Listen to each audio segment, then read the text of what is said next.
इसलिए डर को दूर करने की जगह इंसान को यह सोचना चाहिए कि वह अपने डर को ताकत कैसे बना सकता है।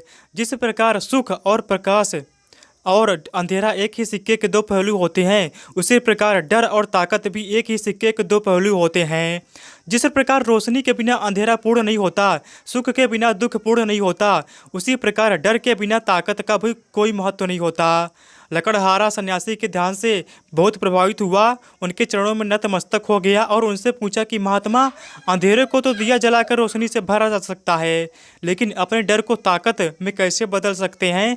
इसके लिए कोई उपाय बताएं। इस पर सन्यासी ने कहा कि डर दो प्रकार के होते हैं, सबसे पहला मानसिक डर और दूसरा शारीरिक डर। सन्यासी ने लकड़हारे को समझाते हुए कहना शुरू किया कि मान लो तुम्हें जंगल से होकर गुजरना है और अचानक तुम पाते हो कि तुम्हारे मन में शेर का ख्याल आ गया। अभी तक प्रत्यक्ष रूप से तुम्हें सामने नहीं है और ना उसकी डांट सुनाई दी, मतलब दूर दूर तक कोई अंदेशा नहीं है कि जंगल में शेर मौजूद है, लेकिन शेर का ख्याल आने से तुम्हारे मन में एक डर पनप गया।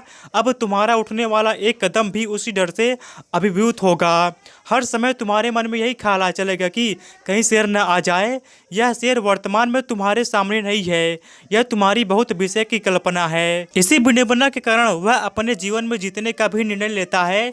वह सारे मानसिक डर से ग्रसित होते हैं, इसलिए ज़्यादातर मनुष्य पूर्ण रूप से अपने निर्णय पर भरोसा नहीं कर पाते और यह निर्णय या फिर फैसले जो आधे मन से लिए जाते हैं, मनुष्य से कार्य को पूरा नहीं होने देते। लेकिन यह भी सत्य है कि मानसिक डर के कारण ही इंसान अपनी तैयारी पूरी करता है। अगर तुम्हारे मन में शेर का ख्याल नहीं आएगा तो तुम शेर से सुरक्षा के लिए कोई भी कदम नहीं उठा पाओगे। लेकिन अगर तुम्हारे शेर का ख्याल आ गया तो तुम उससे सुरक्षा के लिए कोई न कोई तरीका जरूर अपनाओगे। तो इसलिए मानसिक डर बेकार नहीं होता, वह आपकी सुरक्षा को और ज़्यादा मजबूत भी करता है।